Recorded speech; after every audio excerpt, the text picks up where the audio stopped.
now to South Africa, where the recent election is set to result in a significant political change. The ruling African National Congress, that's the ANC, has lost its majority in parliament for the first time since the end of apartheid 30 years ago. The ANC saw a slump in support as voters said they'd had enough of high unemployment, power cuts, violent crime, and crumbling infrastructure. Rise Politics editor Sumner Sambo was there, and he's just back with this report. Now I present those results on the board for you. The final results of the controversial 2024 South African general election being announced by the Independent Electoral Commission's chairperson, Mosotho Mopia. The governing African National Congress, ANC, scored 40.18% with 159 seats allocated to it, while the main opposition DA got 21.81% with 87 seats, and the new entrant MK party scoring 14.58% and receiving 58 seats. The EFF scored 9.52% and obtained 39 seats. This confirms that the ANC will have to go into a coalition to form the next government. But the MK is having none of that, claiming along with other smaller political parties that the election was rigged and the results should not have been released. We are going to need the time. Nobody must declare tomorrow. If that happens, people will be provoking us. The election has shaken the governing ANC as several South Africans came out in their numbers, with the polls recording a 58.63% voters turnout. One Johannesburg-based women group, which monitored the election across the country, explains the polls, which had more women voters but lesser women candidates. So we need to do much more in terms of women's political participation. I indicated we have 50% women in cabinet and 46% in our parliament, but that is because of the policy of the ANC. And other parties do not have that policy. So if the ANC is not in power, we will not see that kind of representation. Some observer missions like Yaga Africa, which led a delegation from Nigeria, Egypt, Liberia and others to monitor the polls, explain the outcome. The election has gone relatively well. From all the international observer mission, there is consensus that the people of South Africa need to be commended for their resilience, for their dedication and also their commitment towards electoral democracy. As you know, this election coincides with 30 years of democracy, but the resilience that they demonstrated in the face of logistical challenges is one that is what deserves commendation. Other observer missions like that of the AU, led by former Kenyan President Uhuru Kenyatta, and the Electoral Institute for Sustainable Democracy in Africa, ISA, led by former Nigerian President Goodluck Jonathan, say 9% of voting stations failed to open on time on election day and that the presiding officers were not properly trained. They all agree that the failure of the Voters Management Device, or VDM, the poor publicity on the amendment of where voters can vote, and the introduction of independent candidates all affected the polls, but that the issues were not enough to mar the entire election. People should be willing to accept results of the election, except they are very sure the results were manipulated. Not because you lost the election, so you said the results were wrong. What? Because how do you know people love you? There are cases where people leave their homes and go and vote, and even their wives don't vote for them. If no one party gathered enough votes to form a government, that means that there will be coalitions. To me, coalitions are good ways of running a country.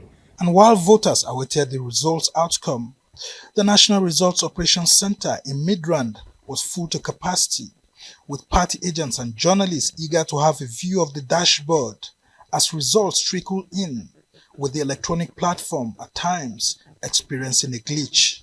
The results continue to trickle in, and almost everyone is waiting here. The political parties are all here with their desks, and several journalists are all right here waiting to see how the final results continue to trickle in. An observer explains the tense atmosphere at the results center. You could see the dashboard as the votes coming for each party. You can literally track that. Every political party has its own stand, and they are following the results. I think it's really a good exercise so far, and hopefully Nigeria can also emulate this. The new kid on the block, MK Party, and its agents are also at the results center, basking in the euphoria of being triumphant, despite its opposition to the results released so far. These people have just been too comfortable. The entrance of Mkhonto is now obviously throwing the cat amongst the pigeons. They know they can't be comfortable anymore. We're going to hold them accountable. We're going to be watching. We're going to be the third eye in the government structures, whether it be national, provincial, even come 2026 for local government. So we are quite comfortable that what you're seeing there is obviously going to grow. It's obviously the smaller VDs that have been coming in. The use of the special voting, diaspora voting, and introduction of independent candidates in the South African election is what some observers find as unique within the South African election system. This election, special election, is a new election which will favor a lot of people, including the youth people, the journalists who are having no time in the day of elections, those in the prisons, those in the hospitals, elderly persons, and those who are less privileged people. That day for election, that 2 days election is for them only. So I think this is a very good initiative to democracy in all the continent, not only South Africa. Unlike Nigeria, in South Africa, there are independent auditors that audit, results that are already captured at the different provinces. They are audited independently, and then political parties and media have access, to those results at the same time that the Electoral Commission actually has. We need change in South Africa. We need change. We need change. We need change. And it must come with MK. As political parties work to build a coalition to form the next government in South Africa, the ANC, which has been in power since 1994, says its leader and the country's current president, Cyril Ramaphosa, will not step down, and that the issue is non-negotiable during coalition talks. Sumner, Sambo, Arise News, Johannesburg.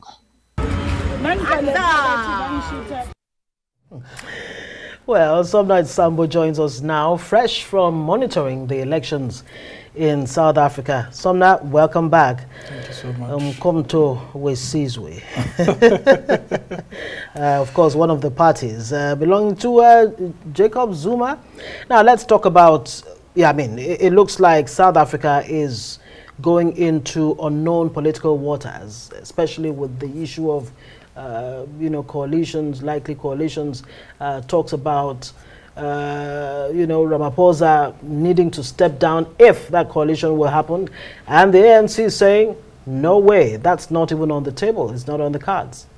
Yeah, the ANC continues to insist that for any political party to come to it for coalition talks, or for it to go to any political party for coalition talks, the issue of Cyril Ramaphosa stepping down will not be on the table. It's a no-go area because they feel that the calls by the opposition, DA, MK, and EFF for Ramaphosa to step down is uncalled for, that he has led the party. But of course, you would have also heard some people saying that the ANC is doing that because Ramaphosa is one of the major financiers of the political party. And so if he goes away as the leader of the party, then of course it means that the ANC's fortunes may continue to crumble, because he's one of the last leaders that they have actually who were in the struggles and all of that. And so he's a leading figure. A businessman, very resourceful actually.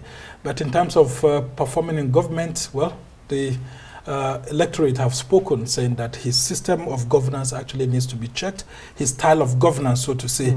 And in this instance, the ANC is being put on the table by South Africans. And what South Africans have said with the outcome of this election is that we are not satisfied with the ANC having led us for 30 years. The fortunes of the ANC have dropped, so we want you to go into a coalition government. All of you should come together and see how you can build a government that can work for us. Because we have load shedding, which is the issues of light going off and on every now and then, electricity supply. There's high rate of unemployment, in fact, the highest rate of unemployment in Africa.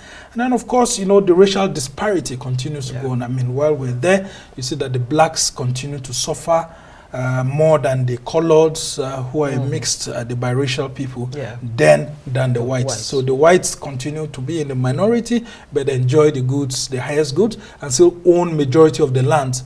So there are some reforms that they had expected that the ANC will engage in, but the ANC is also being careful in the sort of reforms that they're engaging in, because South Africa, I mean, it's known as the Rainbow Nation. If you don't know how to go into certain reforms, could actually set the country on fire. You know, something it's quite an interesting one. But this, again, if you look at it clearly, it looks like we should give it to John Steinhuisen. I spoke to him about 2 years ago. That's the leader of the DA. Isn't this indicative of a robust democracy? Because out of almost nowhere, when everyone was thinking that it was going to be the EFF as the major opposition, the DA emerged, and they're getting stronger. And it's also looking to having this, you know, collaboration with the ANC to form a government. Well, the ANC actually, let me start from there, says that the possibility of the DA, of it going into an alliance with the DA, it's something that is still considering. It has sent out a team to go around to have preliminary talks with all the political parties. But John Steinhuisen, who you just talked about, the DA's leader, has said that the possibility of the DA going into an alliance with the ANC is like oil and water. It doesn't mix together.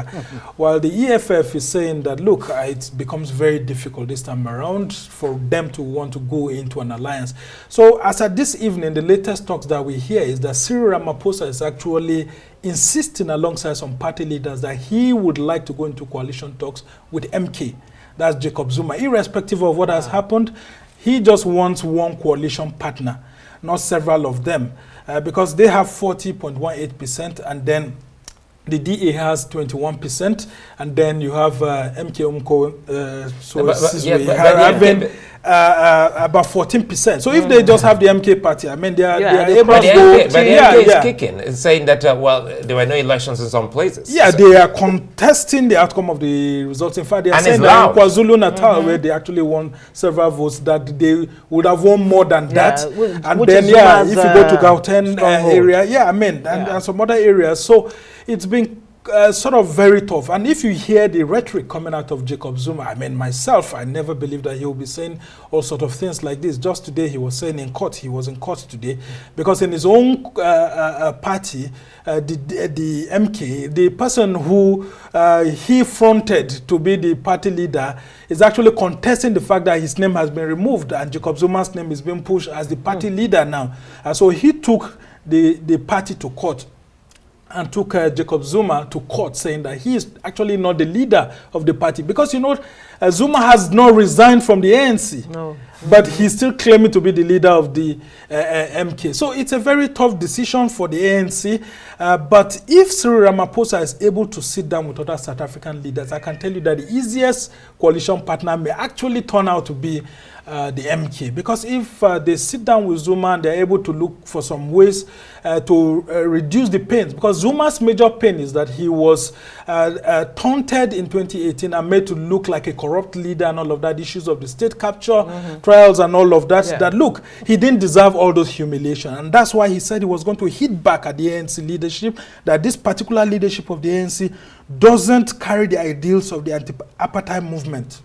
Right. So, in a nutshell, where does that leave the ANC if they're not able to, you know, scale this? Yeah, they have 14 days actually. They have 14 days, and that's why I said that the ANC has set up a preliminary committee, including the chairperson of the ANC, the secretary general, and then I think the spokesperson, who have gone around to hold preliminary talks with some of these political parties. Just this evening, it sent out a statement saying that, look, people should disprove all the social media talks here and there, that it's going to hold its National Executive Committee meeting And that next meeting will be when the top leaders of the ANC, including people like Thabo Mbeki and all of that, will come together and then take a look at the fortunes of the ANC in the past election, last week's election, and what needs to be done and how they can build coalition. But the ANC Secretary General, Fikile, actually said that, look,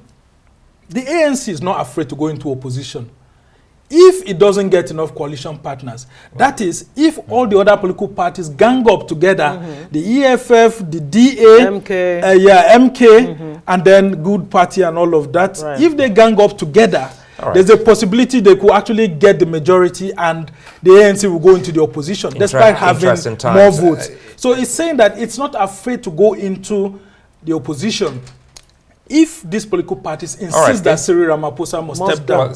Well, quite an interesting conversation. We hope to stay on this and see how it can.